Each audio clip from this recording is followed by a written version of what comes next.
Alright, so we have in topic 3, we have the cubic roots here. This isn't a great example to pick now that I look at it because they were all perfect cubes. Remember that it is power over root. Power over root. So if I do 6 over 3, 9 over 3, you can see that those are perfect cubes, a squared and b to the third. It's the cube root of 1 over 64, which is really like 1 over the cube root of negative 64. Negative rather. The whole thing is under the cube root, but the cube root of 1 is just 1. So the cube root of negative 64 is just negative 4. Don't always assume that anything under a radical is imaginary. If it was a square root, it would have been 8i. But as a cube root, it is negative 4. So you have your negative 1/4 a squared b to the third, which of course can be checked by mock substitution.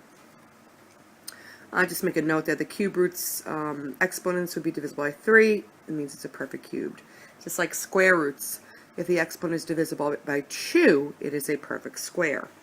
For number 2, this is a question where we're adding radicals, and you have to simplify before you add because you can only add like radicals. So the golden rule is when adding or subtracting, simplify first. When multiplying or dividing, multiply or divide first and then simplify. So here again we do the perfect, non-perfect. 20 gets broken down by 4 and 5. A to the third gets broken down by a squared a. Take the square root of the front, the back left behind. It gets left behind. In the radical 45, a to the fifth, 9 and 5 is your 45.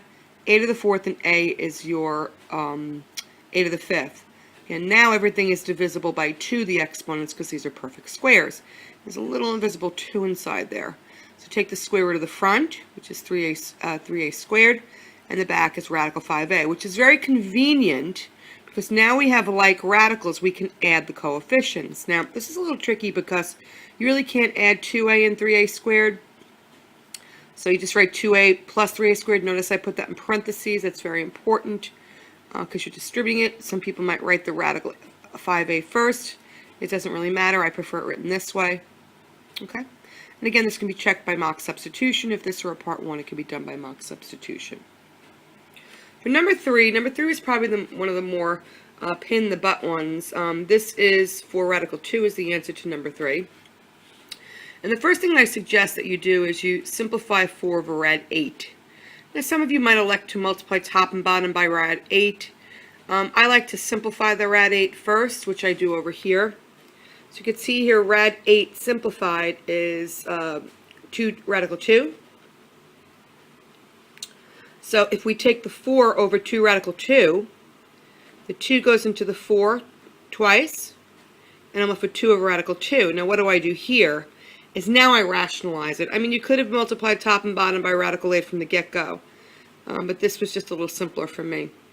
But again, if you wanted to do that, it's perfectly fine. So you could see by multiplying top and bottom by radical 2, you are indeed rationalizing it. You get 2 rad 2 over 2, because radical 2 times radical 2 is 2. The 2 simplified on 1, and you're left with radical 2. So all that just for the first term.